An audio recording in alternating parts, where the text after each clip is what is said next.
Bismillahirrahmanirrahim. Assalamualaikum warahmatullahi wabarakatuh. Bismillahirrahmanirrahim. Ala Allah, la haula wala quwata illa billah. Asyhadu an la ilaha illallah wa asyhadu anna Muhammadar Rasulullah. Allahumma shalli ala sayyidina Muhammad wa ala ali sayyidina Muhammad. Saudara-saudariku jamaah rahimakumullah dimanapun Anda berada.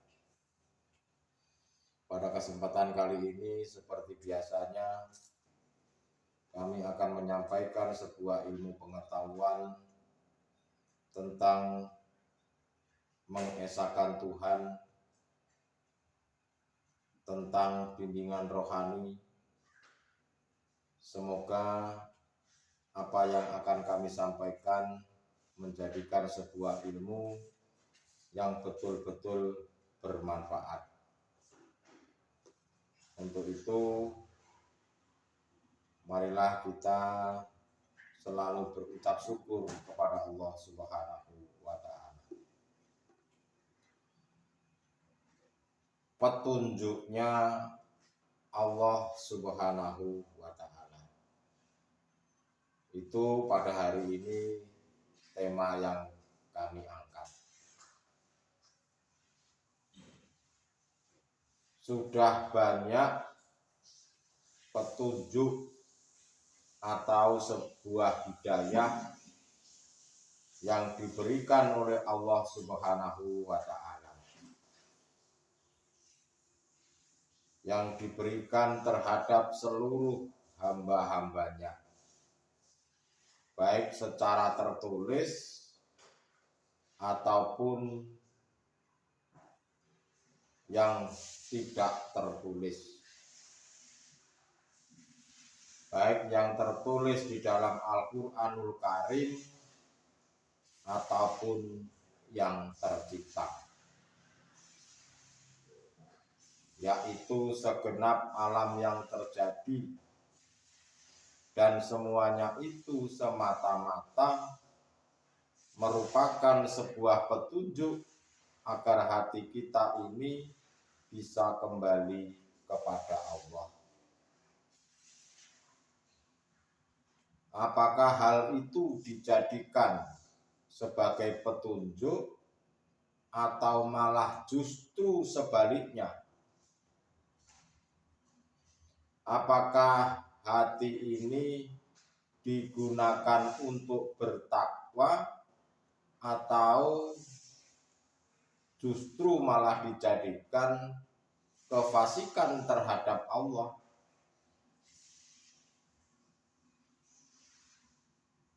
Allah telah berfirman, A'udzubillahi minasyaitonirrajim, bismillahirrahmanirrahim. Wasamsi wa duhaha, demi matahari dan sinarnya pada pagi hari. Wal qamari iza talaha, demi bulan apabila mengiringinya.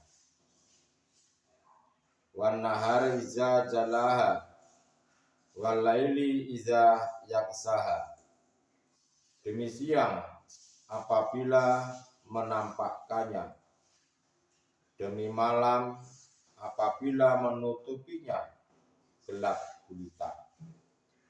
Wasamai wa ma banaha, demi langit serta pembinaannya yang menakjubkan. Wal ardi wa ma tahaha, demi bumi dan penghamparannya. Wa nafsi wa ma sawaha, demi jiwa serta penyempurnaan ciptaannya.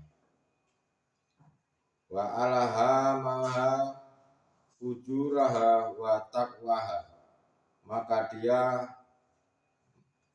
mengilhamkan kepadanya jalan kejahatan dan ketakwaannya. Qad aflaha man zakaha, sungguh beruntung orang mensucikan jiwa itu. Wakot kabaman dasaha, dan sungguh rugi orang yang mengotorinya. Kasabat Samudu, kaum Samud telah mendustakan Rasulnya. Bitakwaha, karena mereka melampaui batas atau dolim. Izimba aza asyakoha, ketika bangkit orang yang paling celaka di antara mereka. Waqala lahum rasulahi nahotallahi wa sukaha. Lalu berkatalah kepada mereka Rasul Allah soleh, biarkanlah unta betina dari Allah ini dengan minumannya. Fakasabuhu fa'akhoruha fadamdama alaihim rabbuhum bisambihim fasawaha. Namun mereka mendustakannya dan menyembelihnya, karena itu mereka dibinasakan oleh Tuhan mereka karena dosanya, lalu diratakannya dengan tanah. Wala yakahu ukbaha, dan dia tidak takut terhadap akibatnya. Saudara-saudariku jamaah rahimakumullah dimanapun Anda berada. Di dalam surah ini itu dikatakan bahwasanya mereka banyak tidak menjadikan alam semesta ini sebagai petunjuknya, karena hati mereka terbuai dengan kesenangan-kesenangan duniawiah. Padahal Allah ini selalu memberikan petunjuk terhadap hamba-hambanya. Cuma saja mereka tidak mau memperhatikannya. Berhubung hati ini manusia, kebanyakan mereka itu menuruti kemauan hawa nafsunya. Akhirnya itulah yang mendatangkan kekecewaan di belakang hari, mendatangkan sebuah penyesalan. Itulah kehidupan, ya ada hitam, ada putih, ada siang, ada malam. Tergantung kita sendiri itu mau memilih yang seperti apa. Apakah mau dijadikan sebagai petunjuk atau tidak? Sudah dikatakan di atas tadi, Allah itu sudah memberikan petunjuk-petunjuknya terhadap hamba-hambanya, baik tertulis ataupun tercipta, baik lewat Al-Quranul Karim ataupun lewat adanya alam semesta ini. Apakah hati ini, hal seperti itu dijadikan sebuah petunjuk atau tidak? Demi matahari dan sinarnya, wasamsi waduhaha, adanya cahaya pasti ada sumber cahaya. Jika kita ingin mencari Allah, apa yang semua di alam semesta ini itu adalah perbuatannya Allah. Ada sifatnya Allah, ada kalamnya Allah, dan lain-lain sebagainya. Kalau dikatakan di dalam syariat adanya alam semesta ini, tentu ada yang mengadakan. Kalau mau melihat wujudnya matahari, itu tidak cukup berhenti melihat cahayanya, tetapi harus mendatangi sumber cahayanya. Jika Anda mau melihat Allah, Anda jangan berhenti untuk melihat tanda-tandanya alam semesta ini saja. Lalu yang kedua, jika Anda betul-betul ingin dan mau melihat Allah, janganlah menggunakan mata jasad jasmaniah ini, tetapi gunakanlah mata hatimu, mata batinmu, mata basirohmu yang disebut dengan iman. Mau bisa melihat atau tidak bisa melihat, itu semua tergantung keseriusan diri kita masing-masing.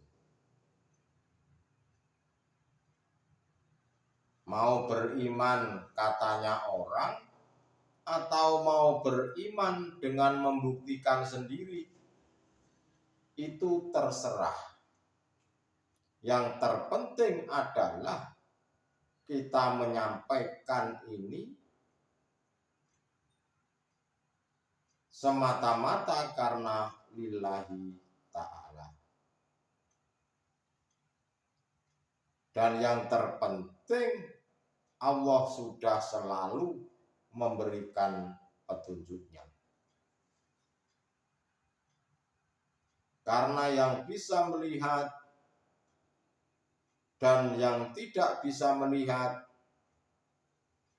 yang bisa berkalam, yang bisa menyampaikan, hanyalah Sang Maha Hidup yang memiliki nama Allah sendiri.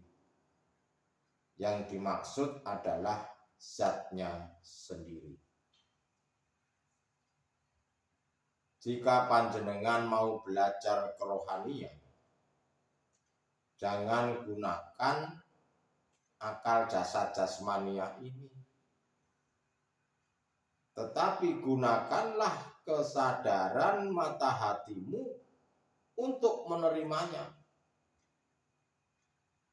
Karena jika panjenengan ini menggunakan akal jasad jasmaniah ini, ya tidak akan pernah nyambung. Namanya saja pelajaran kerohanian.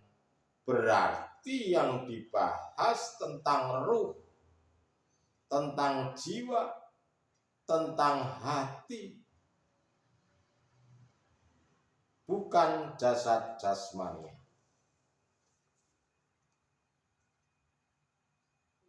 Jika panjenengan, jika hati Anda sudah bisa melihat wujudnya Allah, maka wujudnya selain Allah itu tidak ada. Ahli hakikat mengatakan wujudnya Allah itu adalah tanda ketidakwujudannya selain Allah. Padahal semua tanda adanya alam semesta ini merupakan petunjuk adanya Allah. Tetapi kenapa kebanyakan manusia ini, kebanyakan saudara-saudara kita tidak bisa melihatnya? Ya karena sebetulnya mereka hatinya hanya berhenti di dalam tanda-tandanya saja. Janganlah panjenengan ini menuduh bahwa hidup yang ada di dalam dirimu itu adalah hidupmu. Janganlah panjenengan ini mengaku-ngakui bahwa hidup yang ada di dalam diri panjenengan itu hidup panjenengan makhluknya. Tetapi pada hakikatnya hidup itu yang memiliki adalah Allah. Jangan pernah ngaku-ngaku bahwa hidup di alam semesta ini hidupnya makhluk. Tetapi sekarang yang terpenting itu bagaimana caranya hatimu bisa merasakan bahwa yang hidup di dalam dirimu itu Allah. Dan itu butuh proses yang panjang.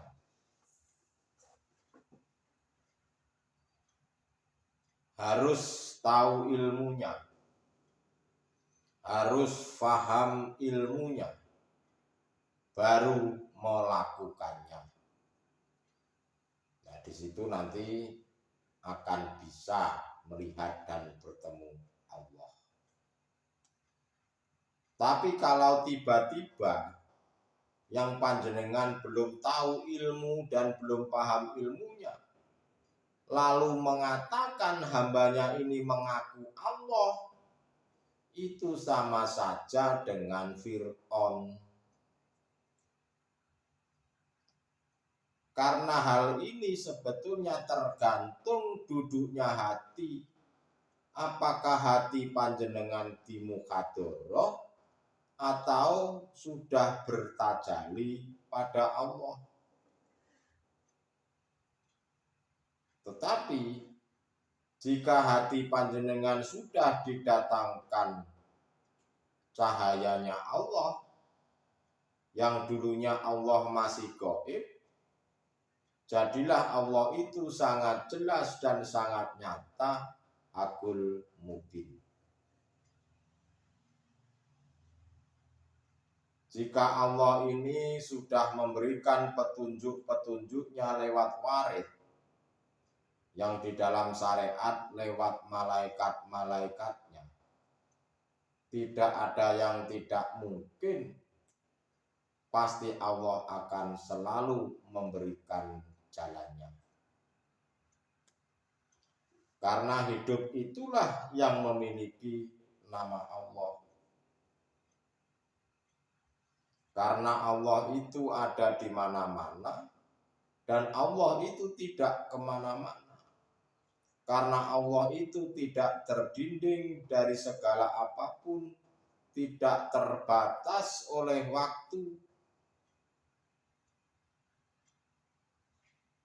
Allah itu ya termasuk yang ada di dalam dirimu. Yang hidup itu.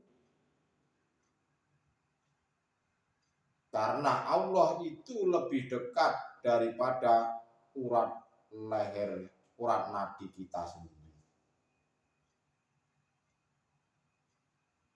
Dikatakan jiwa ini yang sempurna, tentu harus ada raganya. Jika raga saja tidak ada ruhnya, itu namanya patung. Karena sebelum manusia ini disebut insanul kamil, tentu semua ini ada prosesnya. Anda harus bisa memfanakan, menghilangkan selain Allah di dalam hatimu itu. Jika panjenengan sudah bisa menghilangkan, memfanakan selain Allah di dalam hatimu, maka nanti akan muncul keyakinan, keimanan nyatanya Allah itu. Jadikanlah segala aktivitasmu sebagai petunjuk untuk selalu bertemu dengan Allah Subhanahu wa Ta'ala. Jadi pada kesimpulannya adalah segala sesuatu jadikan sebuah petunjuk. Petunjuk itu bagi orang-orang yang belum sampai kepada Allah. Tetapi jika mereka yang dikatakan sudah sampai dan bertemu pada Allah, mereka pasti akan melakukan ketakwaannya secara istiqomah. Jadi saya himbau kepada saudara-saudaraku yang belum paham, belum tahu, bisa simak di video-video saya sebelumnya. Tapi yang terpenting, Tuhan itu, Allah itu selalu memberikan petunjuk, baik tertulis, tercipta, ataupun petunjuk itu dilewatkan para kekasih-kekasihnya.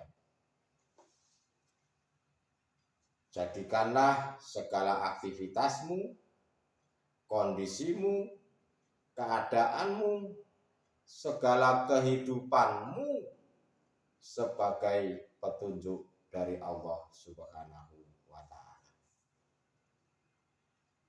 Terima kasih atas waktunya. Semoga apa yang kami sampaikan bermanfaat. Jika ada kata-kata yang salah atau mungkin keliru, mohon maklum dan mohon maaf yang sebesar-besarnya.